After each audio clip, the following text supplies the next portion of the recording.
What is going on, everyone? My name is Boit, and I'm back with some more Age of Mythology, the Titans action, spawning in the right side of the map in the teal color, playing as Ra. His name is Kyomaku, or yeah, I guess that's how we're gonna say it. If you're not aware of who this guy is, I reckon you're kind of relatively new to the old Age of Mythology scene. This guy was around a long time ago, and he is one of the original creators of a lot of Ra strategy, a lot of very, very specific Ra strategy. I believe this is him. I could be confusing him with someone else, but he created some very, very strong timings for Ra with certain specific builds that allow him to get things like a lot of Patsukos out, a lot of army out, 115 supply rushes, things that like you don't really think about that he did. And he made these builds and he executed, and he's always been a very, very strong player. His partner today in the blue color, playing as Thor, his name is Kimo. Obviously needs no introduction, but Kimo's been on a tear right as of late. He's actually sitting on top of the 1v1 ladder, and he's currently having a very nice time playing a lot of team games.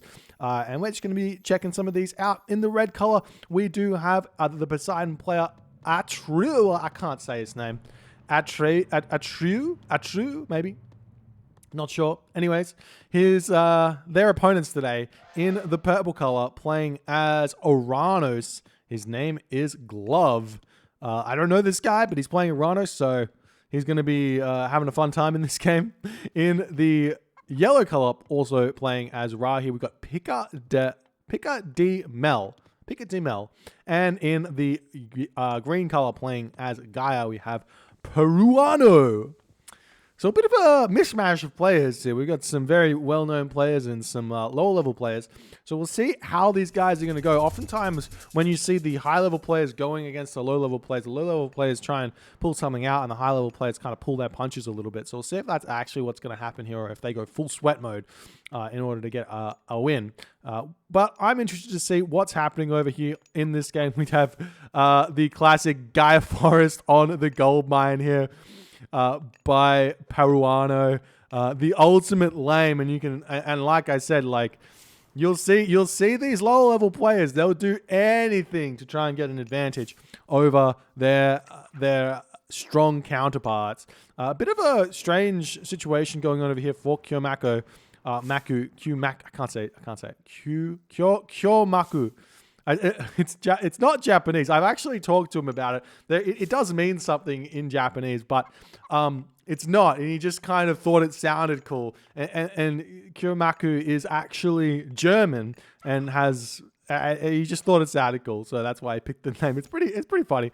But Temple's now coming up, and here's the thing: these Gaia Forest here is so obnoxious on this gold mine because look at it. It's basically completely surrounded this, and there's nothing that Kyomaku can do. He could have actually built some buildings around here and prevented that, but he might actually have to come over onto this large gold mine and think about something else here. We've now got Atrew now moving forward with his villagers. He's actually sending forward what looks to be a scout moving forward while the Oracles are in position to hit this location. We've got Forseti coming through now for Kimo. If we actually check this out, that's the wrong thing. What if I do this? There we go. We've got Prometheus coming through for Glove as he's ready to start putting some pressure onto the Poseidon player here. Going to be some late advance times for everyone, it seems, as now we're starting to throw that monument to the villagers up.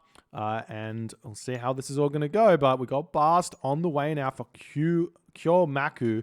And Bast is really, really good because, I mean, it's going to allow him to get Sphinx. It's going to allow him to do everything else that he needs to do against the Gaia player, but he's not going to have access to that Shadoof. Meanwhile, we see Peruano now throwing down another Gaia Forest onto this gold mine here, but with the villagers already around this, the trees don't go over these villages, and we are actually seeing a super early rain here from Pika de Mel. He's actually only got 10 farms, and this is an archaic rain. An archaic rain when he started with 900 food. If you have 900 food in your starting base, that's 2 zebra and a rhino. You do not need to do this. Rush the classical age, get a second talent center, you're fine.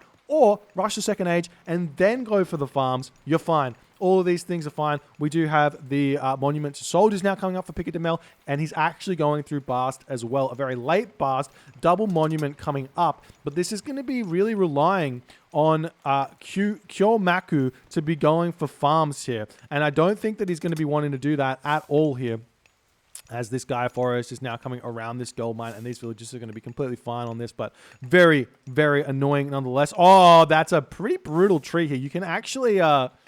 if you're annoyed enough about this, you can actually delete this tree here by chopping it down and then putting a wall segment over here. This is a Voobly exclusive. It doesn't work on Extended Edition, but you can actually play around this a little bit if you're aware. We are seeing a second Town Center now coming up for Kyomaku, and he has actually got his gold mine over here. Let's check out what Kimo's doing. Kimo's getting his second Town Center as well. He's gone for... fairly quick. He's got 3 Herso and an Ulfsark moving forward up here. He's got his villagers happily gathering. The troll moving forward. This is a speedy troll, man. 4.0 speed, 5.0 Voobly Balance Splash exclusive. He goes fast. He goes very, very fast. And now we are seeing the Terma Murmillo raids starting to hit hard. We've got a true, has gone through Ares here. Bit of an interesting decision here, but honestly going to be a very, very big help trying to keep this Cyclops alive, doing a lot of damage over here. Looks like the Oracle hero is getting a little bit out of position as that Theseus is trying to push them back. Nice micro there from Glove to deal with that. Second Town Center just about to pop for True as well. He's only got 4 villagers on it, so it's going to be a while away, but he will get that one up, no problem. The problem for him, though, is going to be this gold mine is very, very much out in the open. He does manage to get one special ability off with the Cyclops, but the units of Glove are retreating away. We're now starting to see the Hoplites, Hippocon, now coming out. This house under attack, getting repaired very, very nicely. We see one lone Hippocon going in, facing against the world there. Not going to be quite ready. We see the Watchtowers is out now. It's going to be able to help defend this location, and that might spell enough to push Glove back for the time being. Meanwhile, over here, we do see some Murmillo starting to push forward for Peruano. He can actually hit this gold mine. And the thing is, he should know that he's done enough damage, not crazy amounts of damage, but he has done a lot of damage to this gold mine. So he doesn't actually need to worry about this one so much. Just make sure his opponent's not on any other gold mine, because right now you can see 2 villagers over here. We've got the villagers starting to chop down the Gaia Forest here, getting themselves some wood. Kyomaku now throwing down his own rain as more farms coming down. We've got Cryosphinx and Sekhmet coming through for Pico de Mel. So...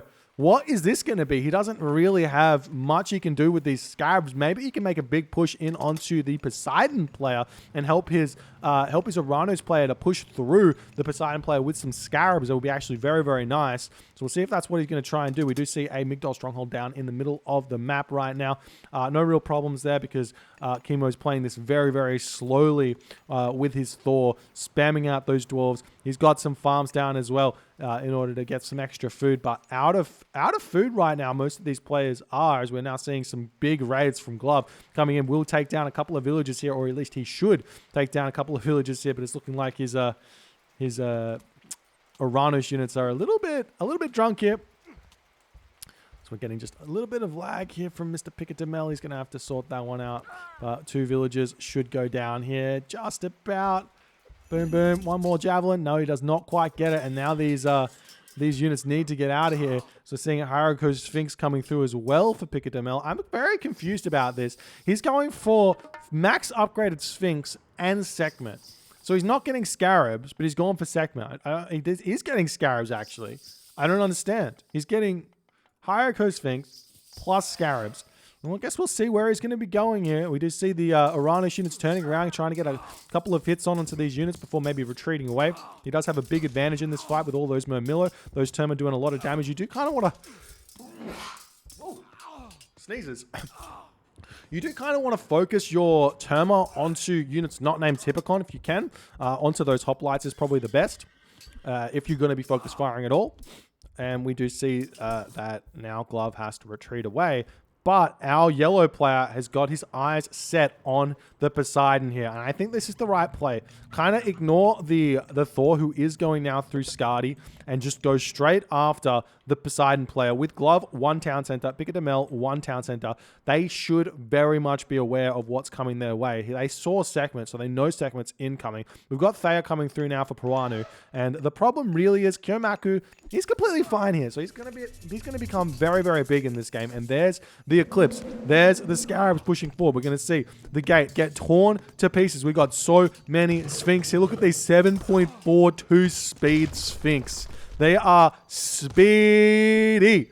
And now we are seeing the units pushing in. These villages are going to start getting taken down over here as the Scarabs are now going to start taking down the town center. We've got the Hippolyta queued up to take this, to come out and start dealing with some of these myth units. But this town center is going to go down very fast. Hippolyta might not even make it out of here. In fact, it's going to be close. Does look like we do see one Hippolyta out of here, but the town center does fall here. Skadi has popped now for Kimo, but we've still got a whole 25 seconds left of destruction in the base of our red player Atru here, which is going to be very, very tough. The villagers trying to make a break for it as this push is coming through very strong. In the middle of the map, we see the dwarves moving as now we need to get some units out for Kimo, but he's going very, very slow here in terms of his army. He's decided to go for sort of semi-fast heroic age here. Doesn't have a lot remaining. The Ulfsark are coming in to help out, but there's so many units here. The army of Picadamel just doing so much damage here. We've got some priest and the pharaoh coming in here for Kyomaku to try and help out. Kyomaku's now 3 town centers,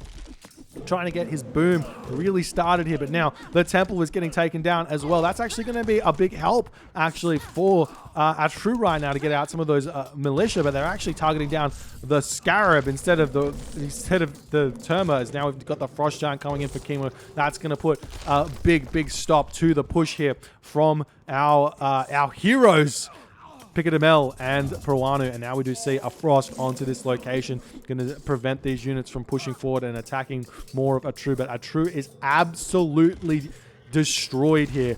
He has lost so much in this game from that timing push from Picadamel and Fury Glove and RPG Peruanu. This is all Peruanu needs to do here. He needs to simply go even, and he is winning. He is winning thus far, so it's going to be a very long journey for Kyomaku to find some sort of advantage in this game. He's against Gaia. Gaia doesn't slow down. Gaia is one of the strongest Atlantean gods in this position, being in front, not having taken any damage, getting himself the 3rd town center. He's probably got some very good economic upgrades. He's got himself flood control already and shaft mine, so he's going to have an incredible amount of food income.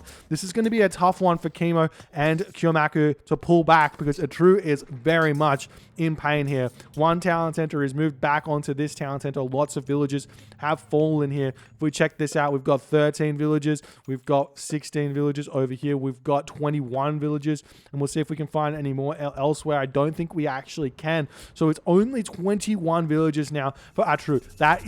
That's next to nothing here. And now we are seeing Sacred Cats coming through for Picadamel as the Ares Pestilence does come down on this location. That's not going to be the biggest of issues because right now we're seeing the units push forward, and it looks like Picadamel has to push away. He might want to consider throwing down some barracks and getting out some axemen, but now we've got Glove coming in saying, no, I'm helping in this location. I've got so many more mil, I can take this fight here. But Picadamel retreating away. He needs to hang out here and take this fight and try and help out his teammates. As we are seeing both players kind of a little bit out of sorts here. We've also got Peruanu over here helping out. Now these units are just running around for Glove. They need a fight, and he does decide to turn around. When you turn around, you need to turn around so that your Terma push away from the Ulfsark. If the Ulfsark are on top of the Terma, they get a lot of damage done. We're seeing some more buildings getting thrown up now for Picadamel. He's getting himself a Migdol stronghold, and his siege works to keep pumping out those units. There goes a spider lair there as well to take down some of Kimo's units on this location here. We are seeing the siege tower going to attempt to take down this hill fort. Does manage to get one shot onto it, but the hill fort is still going up, but another siege tower incoming. Will be able to get a shot.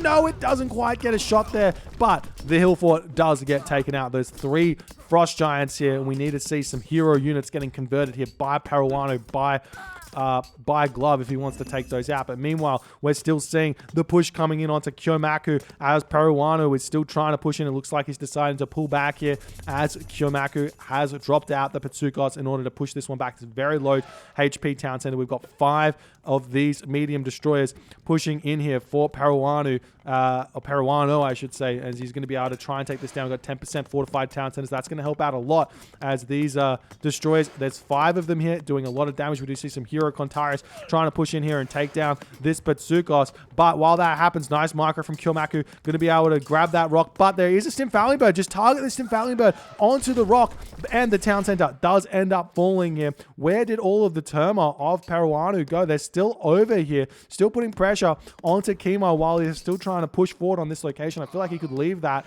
and we are seeing a town center attempting to get grabbed here by Atru, but we're seeing Glove saying, no, we're not going to allow that. Still trying to put more pressure onto this base. Skin of the Rhino does pop now for Picatamel, as well as heavy cavalry copper weapons coming through for Peruano.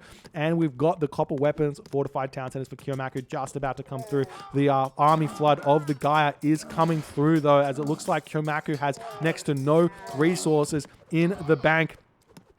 But Peruano is deciding he's going to be retreating away, even though he seemingly has the advantage here. He seemingly could continue to fight. I don't understand why he's retreating. He's got so many Dryads. These Dryads tank for days, and the Destroyers take next to no damage from the Migdol Stronghold. So he can definitely continue here. We are seeing some Cavalry, some Chariot Archers pumping now for Kyomaku as he's going to attempt to hold on. He does decide to turn around, getting this damage done. We see a Palace coming down on the front here for Peruano, as now Kimo is deciding to not come in as the yellow units of Picatamel are still pushing forward. Picatamel needs to think about getting himself a second town center, but while this is going on, Kyomaku's raids pushing the yellow villagers away. He will be retreating through this this wooden wall here. Nice play from Kyomaku to try and punish Picatamel and try and make this game a little bit more even. But while this is happening, this is the gold mine right now of Kimo. He's very much going to be struggling to hold on to this one, but with the Huskar, he's going to be able to push back this army very, very nicely. We need to see Axeman. You have to have Axeman against Norse, because now we've got heavy infantry, and Kimo's infantry units are going to be so strong against Picatamel's army, and Kimo's got a big advantage here, and he's going to be pushing this nicely. So we see the Healing Spring coming down here, and we've got Atlas on the way for Peruano. So this is all, basically, it seems like this game is all going to come down to whether Kimo can carry hard enough or Peruano can carry hard enough. But Kyomaku is holding on nicely. We see a bunch of these destroyers coming in. I'm not sure I like the Atlas here. I would have preferred to see a Tartarian Gate go down in Kimo's base to distract Kimo while he continues to push Kyomaku. But we'll see what this implode is going to be able to do, and if he's going to place it down on this location or not. We're seeing some watchtowers coming up for Kyomaku as he's trying to hold on to this location, but heavy Kontaris are in here. Do we have crenellations up for Kyomaku? We do have crenellations, so these Kontaris will take a lot of damage over here. Meanwhile, these villagers are getting taken down by Glove. Glove is getting the damage done to Kyomaku. He's deciding to pull away, but his army is very strong against these 5 Hippocon. A bit confused as to why he's retreating away. He has got himself 4 town centers now, putting more and more pressure onto Atru, but he's not able to take him out of the game just yet. There is the implode onto this location. Going to pull in all of those units, dealing massive amounts of damage onto Kyomaku, and able to pick off all of those towers, as we'll see the armies continuing to flood in here. Peruano can now throw down a barracks over onto this location to grab this town center away from his opponent, make sure he can't grab that without killing that one off. And now we're still seeing Picatamel is holding for the time being. He's now starting to make some of those beautiful axemen that he needed to make yonks ago, but they aren't upgraded, and he doesn't have too many of them. He's trying to make them, but he doesn't have them coming out of both of these barracks. And the problem for him right now is there's frost giants as well, and Picatamel might have to pull back. Kimo is very big here, and this is going to be a race against the clock, but Glove is still putting the pressure on, and Atru decides in that moment to tap out. Kyomaku decides to tap out as well, and Kimo decides to stay in the game for just a little bit longer before resigning, as he's having some fun over here against the yellow army, seeing if he can continue to push through and make some sort of something of it. But Kimo does decide to tap out. GG, well played by Picatamel. Glove and Peruano taking this game. We've got a little bit of complaints about the lag here. I mean, I can see there's a red shield on his name, so that's a bit sad. But GG, well played there by those 3 players. Very nice Scarab rush here. Really punished that 2 town center play beautifully. If you guys enjoyed this game, please consider hitting the follow on the Twitch. If you're on the YouTubes, hit that subscribe button, and I'll see you guys in the next game.